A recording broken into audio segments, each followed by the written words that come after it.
All right, so there's three types of properties I absolutely would recommend you do not buy as an investment, and that's what I'm covering in this video, so let's get into it. All right, so these three properties, they do have a rationale. There is numbers behind them. That's what I'm going to be covering, with the first reason being why I wouldn't buy these properties is that they have bad rent to expenses ratio. They have bad cap rates is the word that we use in real estate, meaning the rent you receive in comparison to the expenses you pay is a lot worse than some of the other properties that I would recommend buying. Now, the second reason is that they're generally speaking more expensive than the other properties that I'm going to recommend, meaning you're going to need more upfront capital, meaning your return on investment is actually going to be lower as well, strictly from a rental standpoint. Now, they appreciate probably just the same as some of these other properties I'm going to recommend, but the rent that you receive is at a lower ROI. And then number three, you could be potentially limiting your buyer pool. And we know whenever you limit the buyer pool, you're limiting competition, and competition is another word for demand. And if you're limiting the demand for your unit, well, in a slow market, you're typically going to sell for a lower price. And then number four, the structure depreciates, the land increases, the land appreciates, right? So I actually said this in a video before. Somebody thought they would argue with me on this. I thought this was an objective fact in real estate. I'll actually show you the numbers to back this up, right? So I have here the tax assessments of a new detached home and an old detached home. Here's the old detached home, right? This is listed for 1.399 million. And the city thinks that the land is worth basically 1.1 million. Well, the structure, the building, which depreciates, is only worth 260 grand, right? And that equals a total of 1.354 million. That's the city's assessment of this property. Now we have a new house, which sits on a much smaller lot, like 3,500 square feet. I think this one's about 7,000. Two different areas where the city has deemed the land to cost 920,000 and the structure is only 770K. So what will happen over the next decade is this is going to go down.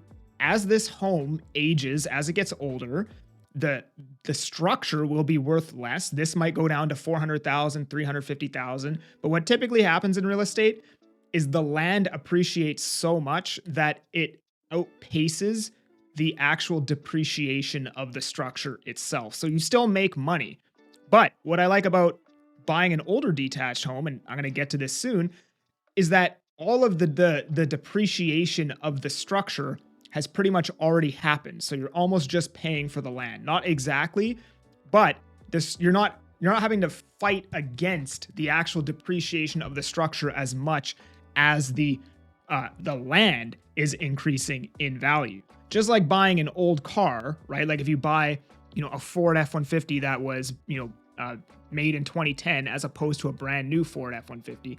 They both drive, they both do the same thing, but you're not really paying for, if you buy like a Ford F-150 for 10 grand, well, how much further could the price of that Ford F-150 really go down? Like if you were to sell it 5 years from now, you might get 8 grand for it. You might still get 10 grand for it, depending on what inflation does. So same kind of concept when you're buying real estate. I prefer to, but when it comes to specifically detached homes, I like larger lots, and older detached homes tend to sit on larger lots as well. The bulk of the depreciation that the property will see has already happened. As opposed to buying something brand new, you're getting the flip side of that. So whoever told you that structures don't depreciate in real estate is out to lunch. Now, the fifth reason why I like these properties is you have potentially more than one exit. So what are these properties that I'm talking about that you shouldn't buy?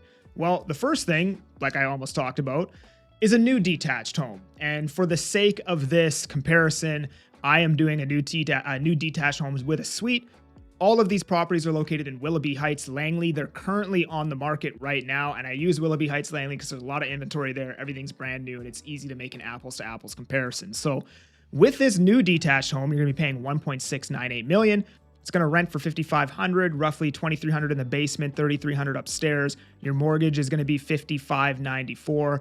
This is a 30-year fixed, 30-year amortization, 5-year fixed mortgage at 4.49%, I believe is what I did. Property tax is $621, and your insurance I'm not going to be exact on the insurance. I'm just really ballparking it, but it's not going to make a big difference if I'm wrong, right? And in this scenario, your total cash flow is negative $965 a month, but you're putting up, whatever 20% of this is, $340,000 to be negative, almost $1,000 a month. Kind of sucks, right? And then on top of that, you're getting a lot that is 3,500 square feet. The structure of the home is going to depreciate into the future. You will make money on it, but the actual structure itself depreciates. So that's why I don't like new detached homes specifically as an investment. Now, if you wanted to live there, fair enough. It makes sense, right? 2-bed and den condos. In this scenario, you're buying it for $655,000, which is actually really cheap. I was really surprised to see a brand new 2-bed and den at this price in Willoughby Heights, Langley. Nonetheless, I checked. You're renting this for $2,850 a month. The mortgage is $2,654, $423 a month strata. Insurance is probably around $120 to $140 or something like that. Property tax is $283. You're negative $630 a month. It was actually not that bad. Like I thought, you'd be at least $675, $680 for a 2-bed and den. The reason why I don't like 2-bed and dens is you're kind of limiting your buyer pool, in my opinion.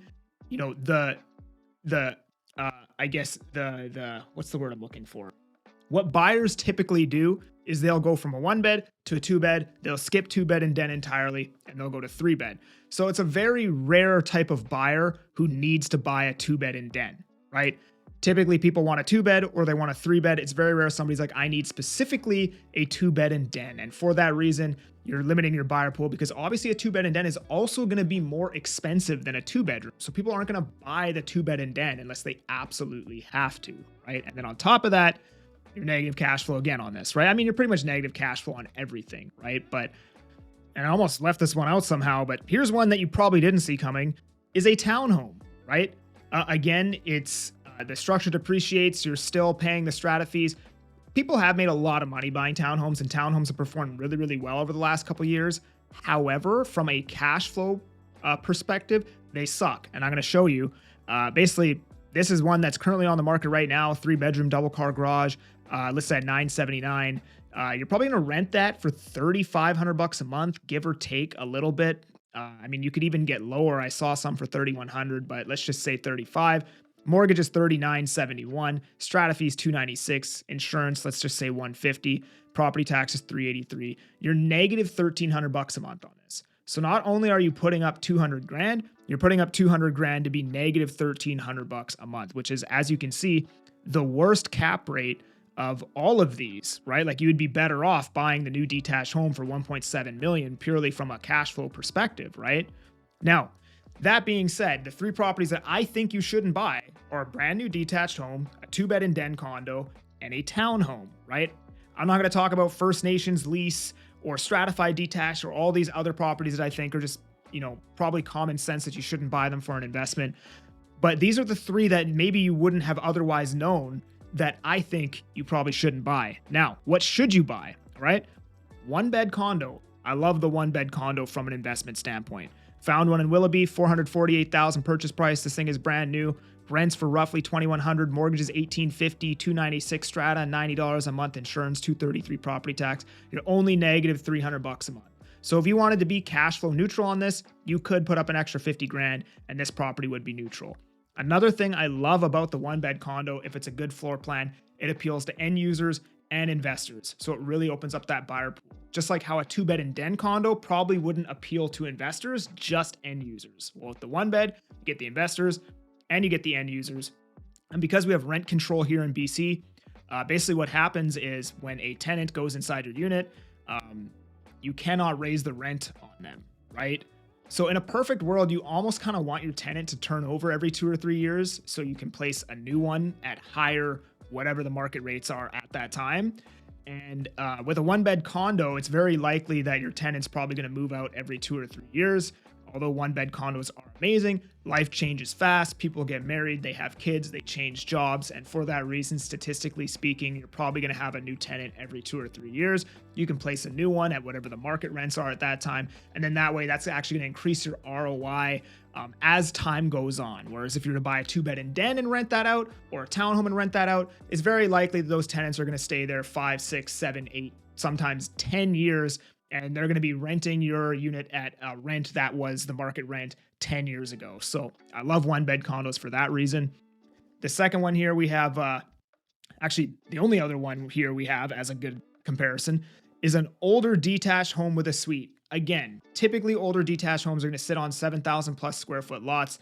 The bulk of the depreciation that it's going to see in its life has already happened.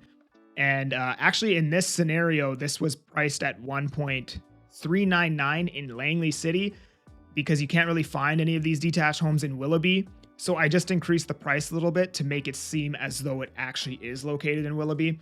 The rent would be the same anyways, but in this scenario, you're paying 1.489. And by the way, these would probably be the numbers in Langley City anyways, except you'd be paying less for the home. You're renting it for $5,800 a month. The mortgage is $4,906. Insurance is $2,030. Property tax is $566, and your total cash flow is actually positive $98 a month. Now, the benefit of buying, say, a condo or a townhome that you wouldn't have in a detached home is in a condo and a townhome, everybody hates strata fees. What's nice about these strata fees is that you're paying for some of the maintenance up front. You don't have to worry about the entire exterior of the home. You have people mowing the lawn and doing all that stuff that you wouldn't have in a detached home. So although your cash flow is positive $98 a month, you're likely going to have repairs. It's going to need a new roof at some point.